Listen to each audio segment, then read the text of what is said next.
Tanggalin mo ito sa kusina mo, maghahatid ng grabeng kamalasan sa inyo.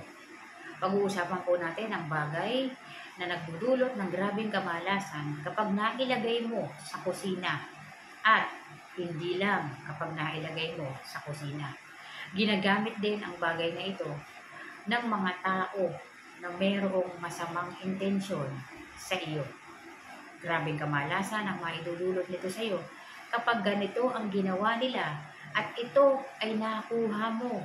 Kahit pakaingatan at pakabantayan ang mga bagay-bagay na tinatanggap mo or binibili mo na dinadala mo pa sa bahay mo. Dahil kung minsan po, ang kamalasan nadadala yan ng mismong tao na minalas dahil hindi niya alam na nagdudulot pala yan ng grabeng kamalasan. Yan po ang pag-uusapan natin mamaya. At para po doon sa mga comment, mamaya po sasagutin din natin yan. Sa lahat po ng gustong mag-send ng kanilang thanks, yan po ay welcome at thank you in advance mga madam. At yung gusto pong mag-join sa group, click nyo lang po yung join sa baba. At sa yung nag-join po si ma'am, maraming salamat po sa pag-join ninyo. Kung mahilig ka sa ganitong mga video, huwag kalimutang mag-like, mag-subscribe, at i-share mo na rin para malaman ng iba ang kanilang mga swerte sa buhay.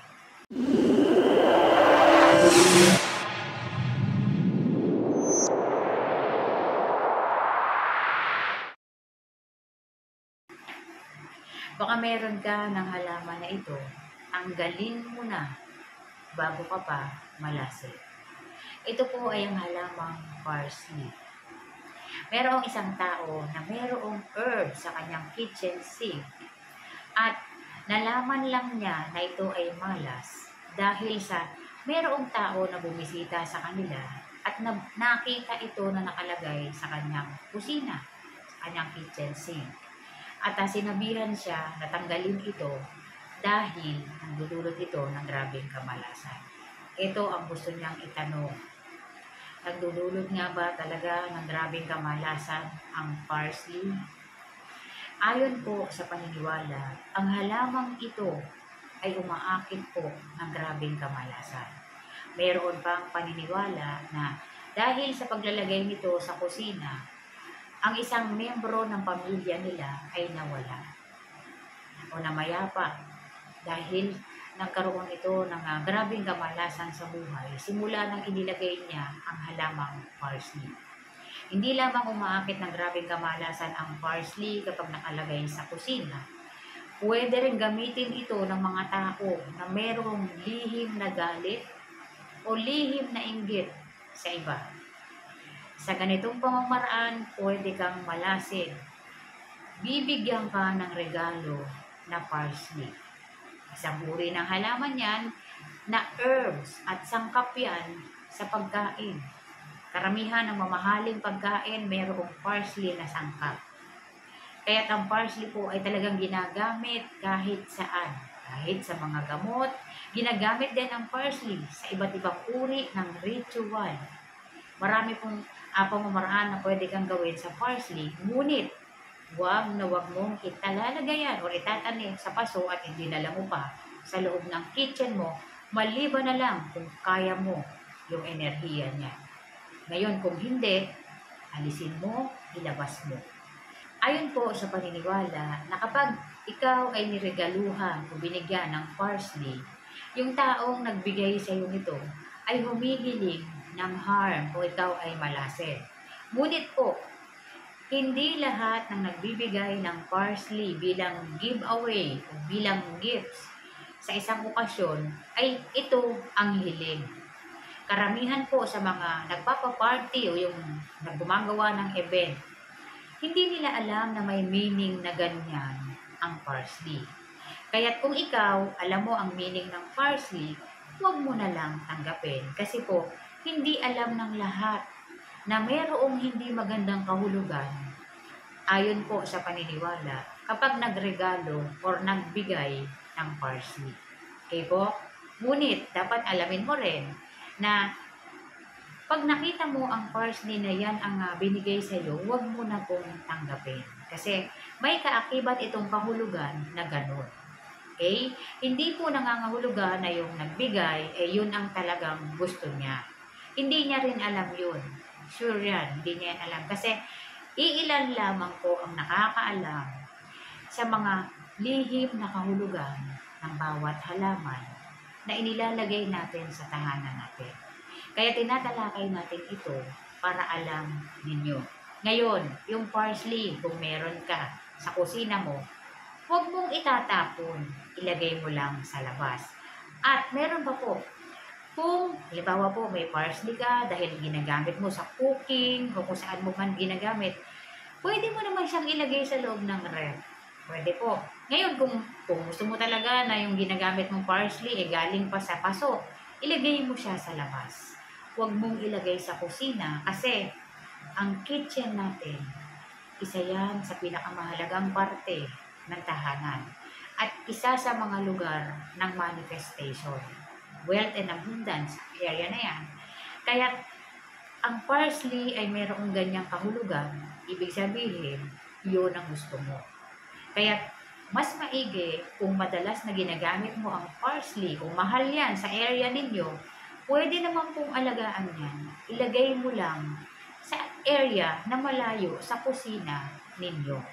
Pwede rin naman pong gupitin mo o ilagay mo na sa ref para magamit mo siya. Yung iba po, pwedeng patuyuin yung dahon na yan, ilagay sa lalagyan at itabi.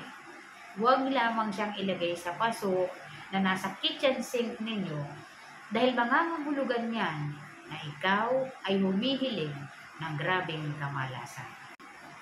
Isang pamamaraan po na pwede mong gawin kung meron kang parsley or mahilig ka sa parsley o mahal yung parsley sa area ninyo kaya nagtatanim ka. Maglagay ka lang po ng coins sa parsley mo, okay na yan. Isang piraso lang po. Halimbawa po, meron kang 10 pots ng parsley. Hindi mo kailangang lagyan lahat yan. Isa lang sa mga yan, okay na po.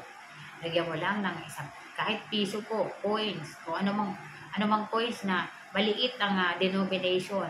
Yun ang pwede mong ilagay dahil hindi mo na po yun aalisin doon. Doon na yun.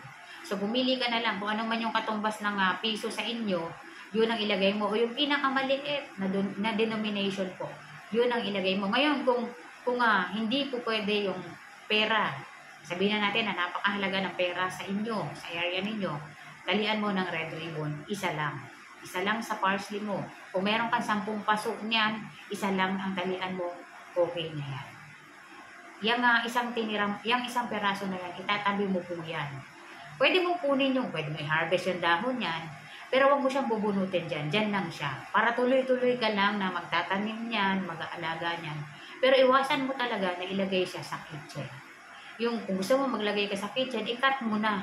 Huwag yung nakalagay sa paso. Kasi po, hindi natin nakokontrol yung negative energies na naidudulot niyan. Dahil yan yung kasama niya. Yan yung kahulugan niya talaga. Okay? So, wag natin i-risk.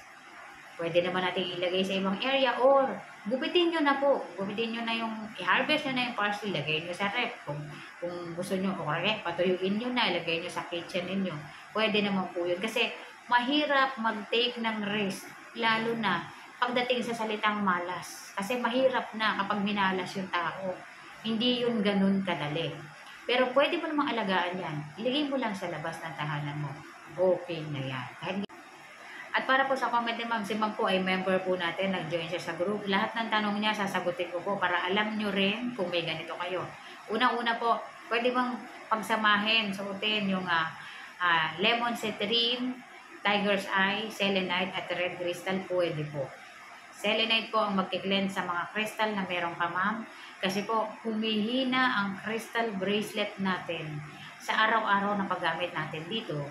Dahil po nasasagap din yan yung mga negative energies na mula sa pinupuntahan natin, nakakausap natin. Ngayon, ang purpose ng selenite po, i-cleanse niya yung crystal natin para lumakas ulit.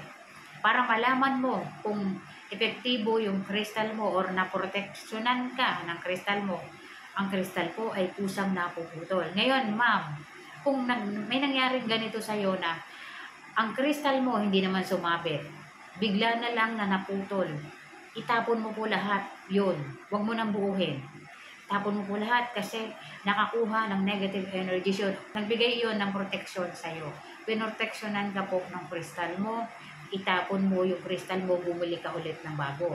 Pero po, kung yan ay sumabit, naputol, sumabit po, talagang nakita mo na sumabit, naputol, pwede mong pulutin yun, buuhin mo ulit. Cleanse mo lang, pasinagan mo saglit sa araw, at ilapit mo, ilagay mo sa selenite, okay na yan.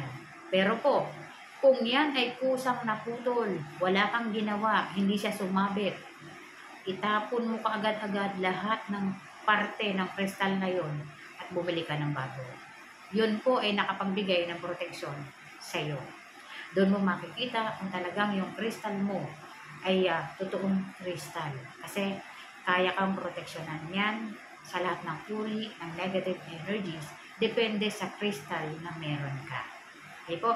At sunod na comment ni ma'am, pwede ba ilagay ang bigas sa banga? Yes ma'am, pwede po. Sa mga merong banga dyan na malaki, pwede po. Sa uri ng earth, yung banga, kaya na-enhance doon yung mga bigas natin. May isang technique pa. Pwede mong lagyan nyo ng red packet. Red envelope na nilalagyan ng coins, pwede lagyan ng 8 coins, pwede lagyan ng 9 coins, pwede rin ng buo na pera, na papel, kung gusto mo. Piliin mo lang bago. Kailangan po bago yung pera na inilalagay sa loob ng red envelope o yung red packet. Ilalagay sa ilalim. At hindi po yan gagastusin. Okay? Pwede yan para ma-enhance po. At may isang comment pa po si ma'am, yung mga damit nila nakasampay sa garahe.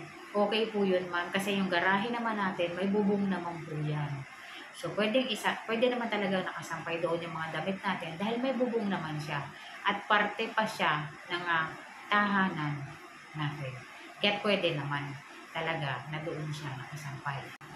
At para po sa comment ni ma'am, kapitbahay na nagbibigay ng pagkain, lutong ulam, prutas, gulay, hindi po yun ma'am. Yung mga pinagmumulan po ng mga malas na regalo, doon po yun sa mga tao na bagong kilala mo lang or hindi mo pa kilala talaga. Yun, pwedeng tulayan yun. Pero yung ganyan po, hindi po. Mayroon na po kayong energy band, kaya't iisa na ang enerhiya ninyo. Wala pong, hindi yan magkakaroon ng ganyan. O anumang uri ng negative energies, hindi po yan. Hindi sa ganyan tumutulay. Okay po? At yung comment mo na meron kang clear quartz na crystal at rose quartz, pwede ba sa'yo yun? Yes po, kahit sino sa atin pwede tayo sa clear quartz, pwede tayo sa rose quartz. Yan dalawang crystal na yan, kabilang yan sa mga master crystal. Yung rose quartz po, napakahalaga niyan. Nag-e-enhance yan sa lahat ng energies sa tahanan natin para po maalis yung quarrel energies at manatili yung harmony. Mahalaga na meron tayo ng rose quartz at ginagamit din ang rose quartz para po doon sa gustong magkaroon ng pag-ibig o love life sa buhay nila. Pwede kang gumamit ng rose quartz din. Marami pong kapakinabangan ang rose quartz. Yung clear quartz po, master healer yan. Dapat meron ganyan sa loob talaga ng tahanan mo para po sa living room, para lahat ng pumapasok sa tahanan mo, lahat ng tao na nandyan, na nag-i-stay sa living room mo, nakiklear sila, na-enhance sila. At yung nag-comment po ng nanonood po sila, maraming salamat po sa comment ninyo.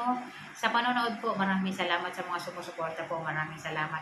At sa lahat po na gusto mag-send ng nilang 50 pesos na thanks, maraming salamat po, thank you in advance. At sa lahat po ng may tanong, comment naman po kayo. Kapag yan po ay akin nakita, yan po ay akin sasagutin. Maraming salamat po sa panonood.